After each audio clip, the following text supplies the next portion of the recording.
जैसे ही दीपावली आती है तो ठाकुर जी अपनी दुकान खोलते हैं, नंद बाबा पीछे पड़ जाए, बाबा मुझको दुकान बनवाओ। बोले काय की दुकान? बोले कोई जलेबी बेच रहा है, कोई दिए बेच रहा है, कोई पटाखे बेच रहा है, कोई मिठाई बेच रहा है, मैं बेचूंगा। तो नंद बाबा बोले कहाँ बेचेगो? बोले जितना सामान है घर में सब बेच दूंगा। और ठाकुर जी पीछे पड़ पड़ के नंदरानी यशोदा से एक दुकान बनवाते हैं अपनी, और वह दुकान में पूरे नंद भवन की सामग्री लेके आ जावे। और बेचे कैसे हैं? पैसा ना लें, वाक्य बदले स्नेह मांगे। जितने ब्रजवासी सामने से जामे सबन को रोक रोक के ठाकुर जी सब बांट दें, और बदले में कोई धन ना लें, केवल फ्री में मुफ्त की दुकान लगा में ठाकुर जी, वही को हटरी कहें। इतनी प्यारी लीला होती है ठाकुर जी की, मुफ्त की दुकान। और वहां भीड़ लगे महाराज, पूरे गोकुल के लोग सब आ जाएं, सब मांगवे के काजे, ठाकुर जी सब लुटा दें, और नंद बाबा यशोदा भी लाला को खूब संग दें, सब सामग्री लुटा दें महाराज। तो दीपावली को सब लोग इंतजार करें कि भैया लाला की दुकान पर चलेंगे, क्यों लाला सब मुफ्त में देखो। एक बार कहावे हो, वहां और भी दुकानें लगती, सारे दुकानदार सब आए नंद बाबा के पास, बोले बाबा तुम हमारी जो है का रोजी रोटी पे जो है का ऐसे आप लोग आक्रमण कर दे हो। नंद बाबा बोले कहा भयो? बोले लाला जो है का फ्री की मुफ्त की दुकान लगा ले, और सब लोग यहीं ते ले लेके जामे, हम लोगों ने कोई कुछ खरीदे ही ना है, हमारे घर ही ना चले। नंद बाबा ने इस बार दीपावली पर लालू जी से मना कर दिया, बोले लाला अब के दुकान नहीं लगेगी। ठाकुर जी बोले क्यों ना लगेगी? बोले वो दुकानदार सब कह रहे हैं कि उनकी दुकान में कुछ बिके ही ना है, सब तोते ही लेके जामे, क्योंकि तुम मुफ्त में बांट दे। ठाकुर जी गए और जितने दुकान वाले उन सबन की सामग्री खरीद लाए और उन सबन को धन दिया है। बोले मैं बेच दूंगा, तुम लोग धन ले लो, लेकिन मेरी दुकान तो लगेगी। सो ये ठाकुर जी अपनी दुकान खोल के बैठते हैं हटरी, उसमें 7 तारीख को लाल जी विराजे, और फिर उसमें सुख देकर के ठाकुर जी सबको फिर वहीं चौसर खेलते हैं, आनंद करते हैं। तो इतना सुंदर उत्सव में आनंद आता है। ठाकुर जी चौसर खेले, एक पक्ष से किशोरी जी के एक भाव के व्यक्ति बैठे, एक तरफ से ठाकुर जी के, दोनों में चौसर हुई, किशोरी जी जीत गई उसमें। ठाकुर जी ने अपनी पीतांबरी दाव पे लगाई पहले, किशोरी जी जीत गई। फिर दोबारा में ठाकुर जी ने अपनी बंशी लगाई, किशोरी जी बोली यार तो हम जीतेंगे, हार नहीं थी लेकिन छलबल करके जीत गई। बहुत सुंदर आनंद आया था उत्सव में। तो उत्सव करने हैं ना तो बंधुओं पारंपरिक ढंग से ठाकुर जी के उत्सव करो, किसी का भी जन्मदिन हो आदि कुछ भी हो, फिर देखना आनंद किसे कहते हैं। नंद बाबा के यहां लाला को जन्म भयो, पर नंद बाबा ने सबसे पहले ब्राह्मणों को बुलाया, और ब्राह्मणों ने आकर के मधुर स्वर में वाचयित्वा स्वस्तेनम जात कर्मात्मजस्य वै कारयामास विधिवत् पितृदेवार्चनं तथा। स्वस्ति वाचन किया सब ब्राह्मणों ने, वेद ध्वनि से ठाकुर जी का उत्सव प्रारंभ हुआ। सबसे पहले ब्राह्मणों ने वेद ध्वनि की, और उसके बाद ठाकुर जी ने सबको बधाई हो कह कह करके नंद बाबा ने सबको बधाई दी। सब ब्रजवासी गा रहे हैं, नाच रहे हैं, आनंद मना रहे हैं। सब आकर के लाला को आशीर्वाद दे रहे हैं, जुग जुग जी मेरी यशोदा मैया तेरो ललना, जुग जुग तेरी यशोदा मैया तेरो ललना, जुग जुग जी मेरी यशोदा मैया तेरो ललना, जुग जुग जी मेरी यशोदा मैया तेरो ललना। मंच पे इतने सारे गोपाल जी बैठे हैं, इन सबन की मैया सजा सजा के इनको यहाँ बैठा गई हैं, तो इन्हीं की सबरी मैया को हम लोग कह रहे हैं हे जुग जुग जी मेरी यशोदा मैया तेरो ललना, जुग जुग जी मेरी यशोदा मैया तेरो ललना,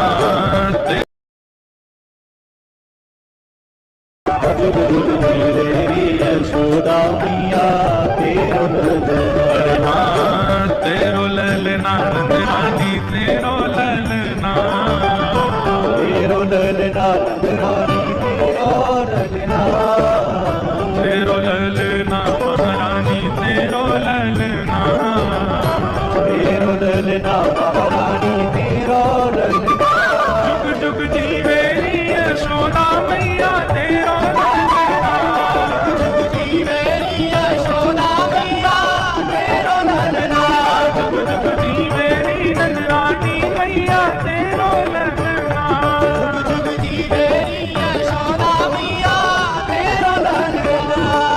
बड़े भाग से यशोदा मैया ऐसो सुत दिन जायो। बड़े भागते यशोदा मैया ऐसो सुत दिन जायो। बड़े भागते यशोदा मैया ऐसो सुत दिन जायो। बड़े भागते यशोदा मैया ऐसो सुत दिन ऐसो सुत पूर्ण ब्रह्म जगत को स्वामी सोते ने गोद खिलायो।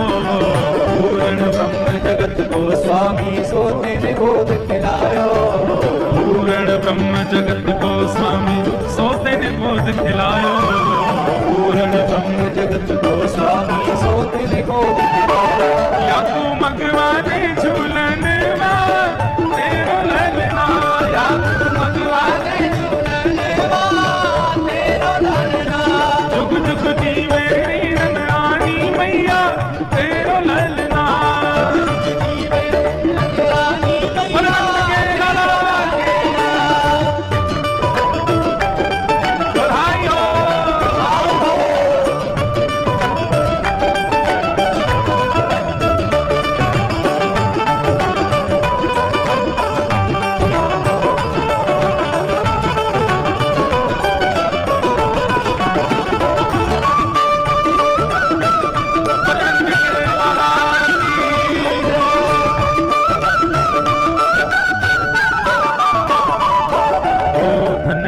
जब होए यशोदा मैया कह के बोले। घड़ी जब होए यशोदा मैया कह के बोले। धन्य घड़ी जब होए यशोदा मैया कह के बोले। घड़ी जब होए यशोदा मैया और नूपुर बांध दो चरणन में घुटमन डोले। नूपुर बांध दो चरणन में घुटमन डोले। नूपुर बांध दो चरणन में घुटमन डोले। नूपुर बांध दो चरणन में घुटमन डोले। पकड़े बाबा की उंगलियां तेरो ललना। पकड़े बाबा की उंगलियां तेरो ललना। नंद बाबा की उंगलियां तेरो ललना। पकड़े बाबा की उंगलियां तेरो ललना। जुग जुग जी मेरी यशोदा मैया तेरो ललना। जुग जी मेरी यशोदा मैया तेरो ललना। जुग जुग जी मेरी नंदरानी मैया तेरो ललना। जुग जी मेरी नंदरानी मैया तेरो ललना। नंद धरानंद भयो। कन्हैया लाल की। नंद धरानंद भयो। कन्हैया लाल की। नंद धरानंद भयो। कन्हैया लाल की। आनंद धरानंद भयो। कन्हैया लाल की। नंद धरानंद भयो। कन्हैया लाल की। नंद धरानंद भयो। कन्हैया लाल की। जय कन्हैया लाल की जय यशोदा लाल की। जय कन्हैया लाल की। जय यशोदा लाल की। जय कन्हैया लाल की जय हो प्रतिपाल की। जय कन्हैया लाल की। जय बाबा से जय नंद धरानंद भयो। जय कन्हैया लाल की। नंद धरानंद भयो। जय कन्हैया लाल की। आनंद धरानंद भयो। जय कन्हैया लाल की। नंद धरानंद भयो। जय कन्हैया लाल की। जुग जी मेरी यशोदा मैया तेरो ललना। यशोदा मैया तेरो ललना। मैया तेरो ललना। मैया तेरो ललना। नंदरानी तेरो ललना। नंदरानी तेरो ललना। नंद बाबा तेरो ललना। बाबा तेरो ललना। नंदरानी तेरो ललना। नंदरानी तेरो ललना। बाबा तेरो ललना। बाबा तेरो ललना। नंदरानी तेरो ललना। नंदरानी तेरो ललना। बाबा तेरो ललना। बाबा धर्म के लाला। बधाई हो हाय बधाई हो हाय बधाई हो। हाय। महाराज वृंदावन में जो उत्सव मना ठाकुर जी का, उसका 0.1% भी हम लोग नहीं मना सकते। ऐसा वर्णन किया गया है कि महाराज देखो, नृत्य अच्छा कब होता है, नाचना अच्छा कब होता है, या तो कोई सीख करके नृत्य करे, परंतु कई बार सीखे हुए लोगों का नृत्य भी कभी कभी फीका लगता उन लोगों के आगे जो बस आनंद उत्सुक होकर के बस नाचने लगते हैं। ये भी विचार नहीं करते कौन क्या सोचेगा, बगल वाला क्या पूछेगा, ये लोग क्या देखेंगे, नहीं, इन सब का विचार ना करके बस नाचता है, उसका नृत्य श्रेष्ठ है। ब्रजवासियों की स्थिति ऐसी है। अब यहाँ 4 लोग उठते हैं, बाकी के लोग उनको देखते हैं, कैसे नाच रहे हैं देखो, क्यों ऐसा विचार करने। देखो हमारी तो मर्यादा है कि हम व्यासपीठ से उठ नहीं सकते। यदि हमको उठने की अनुमति मिल जाए तो आप लोग तो कुछ नहीं नाचते, हम ऐसा नाचें लाल जी के उत्सव में। तो नृत्य श्रेष्ठ कब, जब हम अभिमान शून्य हो जाएं, कौन क्या विचार करेगा। और समस्त ब्रजवासियों की स्थिति ऐसी हो गई। ब्रजवासियों को यह नहीं लग रहा है कि नंद बाबा के लाला भयो हम क्यों नाचें, अरे नहीं भैया हमारी लाला भयो है, सब नाच रहे हैं। अवाद्यंत विचित्राणी वादित्राणी महोत्सवे। महाराज इतना आनंद भर गया ब्रजवासियों में। कल मैं बता रहा था ना कि नंद बाबा अटारियों पर चढ़ के लुटावे और ब्रजवासी लूटे नहीं, ऐसे पकड़ करके पीछे लुटावे। मतलब नंद बाबा ने जितना लुटाया एक भी ब्रजवासी के पास नहीं गया, सब ब्रजवासियों ने भी लुटा दिया पीछे की ओर, कोई अपने पास नहीं रख रहा है। हमारी आपकी तरह नहीं दूसरे के भी छीन के भाग रहे, ये मुझे दे रहे थे महाराज, जितने ने बीच में हाथ लगा दिया, नहीं, सब एक दूसरे को बांट रहे हैं। और स्थिति ये हो गई भैया 6 महीना तक नंद बाबा लुटाते ही रहे, लुटाते ही रहे, लुटाते ही रहे। अब तो ऐसी स्थिति हो गई कि लोगों के घर भर गए, जेब भर गई, अलमारियां भर गई, जगह ही नहीं बची, कहां रखे सामान, इतना लुटा रहे नंद बाबा। तो जितना लुटा रहे थे नंद बाबा वो सब वृंदावन की रज में ही मिल गया, मानो रजों ने लूटा हो, वृंदावन ने लूटा हो, ब्रजधाम ने लूटा हो ठाकुर जी की बधाई को। अद्भुत, वर्णन का विषय नहीं है। भगवान कृष्ण के जन्मोत्सव के उत्सव का वर्णन नहीं किया जा सकता है। जो वर्णन यहां पर किया गया है वो समझने का विषय ही नहीं है, परे है, हमारी सोच से परे बात है। अवाद्यंत्र विचित्राणी, इसके पीछे मैं कभी कभी उदाहरण देता हूं कि भैया उत्सव चल रहा है, वाद्य बज रहे हैं, वाद्यों की अवधि होती है, 2 घंटा बजेंगे, 4 घंटे बजेंगे, 10 घंटे बज जाएंगे, 1 आध 2 दिन बज जाएंगे, लेकिन 6 महीना तक कौन सा वाद्य बजेगा? 6 महीने तक अनवरत दिन रात वाद्य बज रहे हैं। तो भैया वाद्य तो 2-4 दिन में सब खत्म हो गए, टूट टाट गए।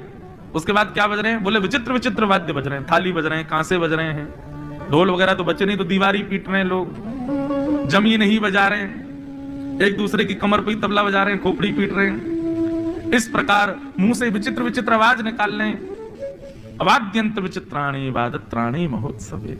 बस उत्सव रुकना नहीं चाहिए।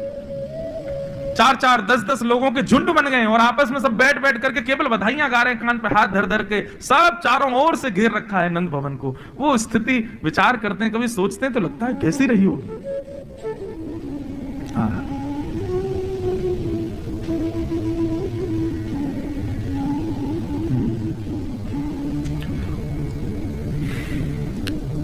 भगवान का मंगलमय जन्मोत्सव मन रहा था, तभी कंस के द्वारा भेजी गई पहली राक्षसी पूतना का वहां आगमन हुआ। बंधुओं, पूतना ने कंस को वचन दिया था कि मैं आपके शत्रु को मार दूंगी। कैसे मारोगी? तुम्हारा रूप इतना भयानक, कैसे ढूंढोगी कहां है क्या है? पूतना ने बहुत अच्छी युक्ति बताई। 10 दिन के अंदर जितने बालकों ने जन्म लिया, मैं सब घरों में जाऊंगी, रूप बदल करके सुंदर बन के जाऊंगी, मेरे से आकृष्ट होकर के उनकी माताएं बालकों को मेरी गोद में देंगी, मैं अपना पयोधर पान कराऊंगी, पयोधर पीते ही बालक के मुख में विष जाएगा, मैं अपने विष लगा के जाऊंगी पयोधर में, विष पीते ही बालक मर जाएगा। और पूतना ने एक अत्यंत सुंदरी का रूप धारण किया और रूप धारण करके पूतना पहुंची गोकुल। अनेक बालकों को मारती हुई जैसे ही गोकुल पहुंची, पूतना को लग गया कि जरूर महाराज कंस के शत्रु का जन्म यही हुआ है। और जैसे ही प्रवेश किया गोकुल में, उसकी मधुर चाल, सब बनावटी थी, चाल भी बनावटी, रूप भी बनावटी, मुस्कान भी बनावटी, सब कुछ उसका बनावटी था, बस दूसरों को आकर्षित करने के लिए। क्यों? क्योंकि पूतना जानती है कि मानव स्वभाव है, वो अनजान व्यक्ति पर भी विश्वास कर लेता है यदि उसके वस्त्र सुंदर हो और रूप सुंदर हो। ये हमारा स्वभाव है कि नहीं? कोई अनजान व्यक्ति हो लेकिन उसके वस्त्र ज्यादा बढ़िया ना हो, रूप भी इतना सुंदर ना हो, हमारा विश्वास नहीं होगा। लेकिन अनजान व्यक्ति है, वस्त्र अच्छे पहने, रूप अच्छा है, तो हमारा उस पर विश्वास अपने आप हो जाता है। बुरा नहीं मानिएगा, पर बंबई अधिकतर पूतना की नगरी है। आप सब नहीं, पर यहां पर सब बनावटी रहते हैं, सबको लुभाने वाले, सबको अपनी ओर आकृष्ट करने वाले, आकर्षण करने वाले। उनका चेहरा बनावटी, वस्त्र बनावटी, हंसी बनावटी, बाल बनावटी, नाक बनावटी, आंख बनावटी, बोली बनावटी।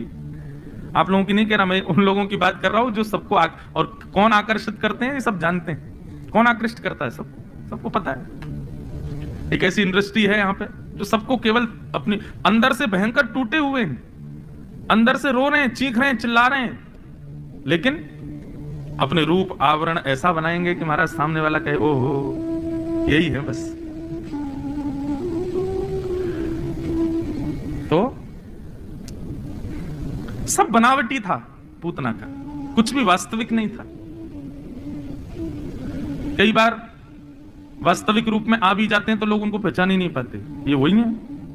ओहो मेरा अभिप्राय मेकअप से मत लेना आप लोग, सौंदर्य जो बाह्य लगाते हैं उससे नहीं, हम अपने विषय पे ही चलें। तो पूतना को देख के सब मोहित हो गए।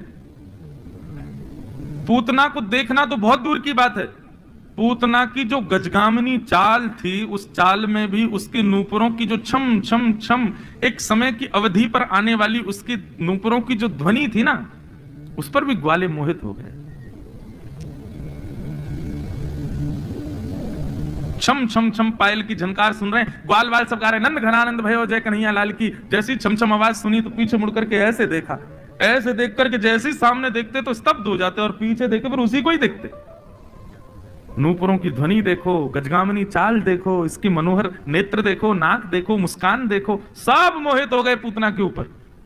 कितनी सुंदर। आप कहेंगे कि पुरुष मोहित हुए होंगे ना, गोपियां भी मोहित हो गई। कुछ गोपियों के पास जाकर के पूतना ने केवल इतना कहा, अरे सुनो ये नंद भवन कहाँ है? तो पहले तो स्वर सुन के गोपियों के आंख बंद हुए, बोले वाह इतने मधुर स्वर, कौन है भैया? पीछे मुड़ करके देखा तो रूप देख करके तो मुंह खुले रह गए, आंखें खुली रह गई, इतनी सुंदर। भैया हमने तो ब्रज में कभी इतनी सुंदर कोई देखी नहीं, कौन है ये? नंद भवन कहाँ है? बोले ये तो यमलार्जुन के जो वृक्ष जिस आंगन में है वो ये नंद भवन। जाओ।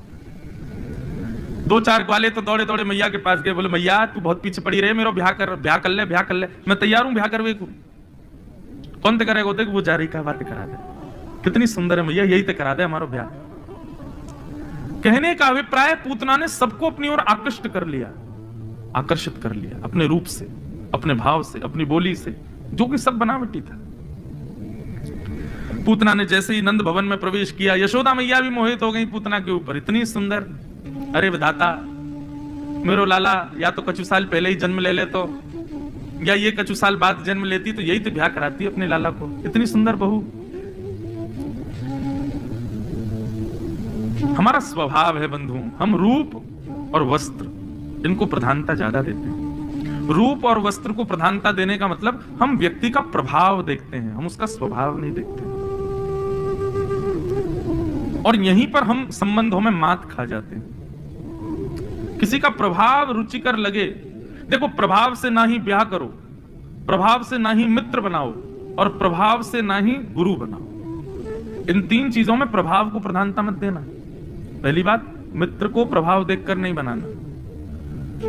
पत्नी और पति, अपना जीवन संगी, उसका भी प्रभाव मत देखना, उसके प्रभाव कैसा, वो पढ़ने में कैसा, या पढ़ाई तो बहुत दूर की बात, उसका रूप या उसका श्रृंगार या उसका जो उसके रूप आवरण है बाहर के, उस पर रीच करके ब्याह मत करना। और तीसरा, गुरु भी प्रभाव देख करके मत बनाना। इन तीन संबंधों में स्वभाव को प्रधानता दो। मित्र किसको बनाना है? रूप भले ही नहीं है, स्वरूप भले ही नहीं, स्वभाव बहुत अच्छा है। पति या पत्नी जीवन संगी किसको बनाना, रूप भले ही इतना शोभादायी नहीं है, स्वभाव बहुत मधुर है। और गुरु भी प्रभावशाली कितने हैं ये देख करके नहीं, स्वभाव कैसा है, ठाकुर जी के प्रति प्रीति कैसी, ये देख करके बना। लेकिन पूतना के सब प्रभाव पर मोहित हो गए। आहा, इतने में कुछ सखियां आई, आकर के नंदरानी को बोली कि चलो बाहर कुछ करना है, कोई पूजा करानी है लाला के लिए। तो यशोदा मैया बोली अब कैसे जाऊं, लाला तो अभी सोयो है। पूतना बोली मुझे दे जाओ। और मैया को इतना विश्वास कि यशोदा मैया ने लाला को दे दिया और चली गई। अब देखो अब हुआ क्या, जिसके रूप पर, जिसकी चाल पर, जिसकी बोली पर, जिसके एक एक अंग पर सब मोहित हो गए, ठाकुर जी ने उसकी गोद में जाके आंखें बंद कर ली। आंख तो बंद करी करी, ऊपर से हाथ और रख लिए यूं। 6 दिन के ठाकुर जी। क्या फायदा ऐसे प्रभाव का जिससे संसार रीझ गया लेकिन ठाकुर जी नहीं रीझे। मीराबाई को कोई फिक्र नहीं थी कि मुझसे कोई रीझे ना रीझे, मेरे श्याम सुंदर मुझसे रीझे बस।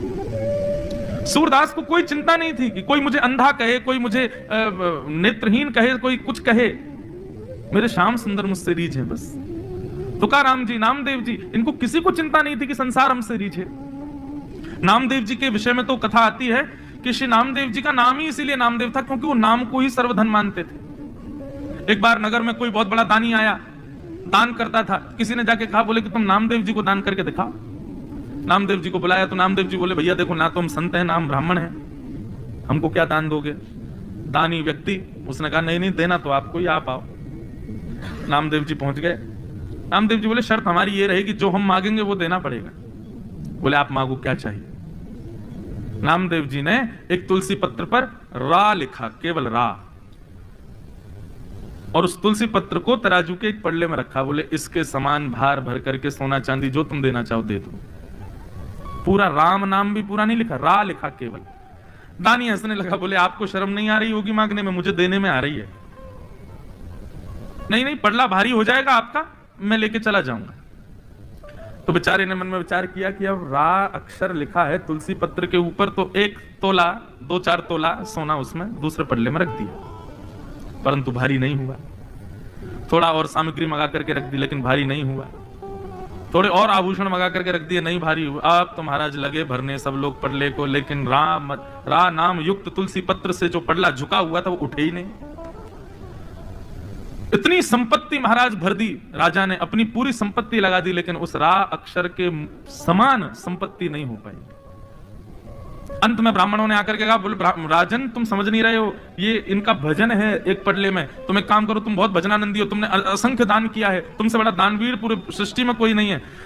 आज तक तुमने जितने पुण्य किए हैं उन पुण्यों का बल हाथ में लेकर के जल वो छोड़ो तब ये ऊपर उठेगा। राजा ने किया। महाराज अपने सारे समस्त जीवन के पुण्य का बल हाथ में लेकर के संकल्प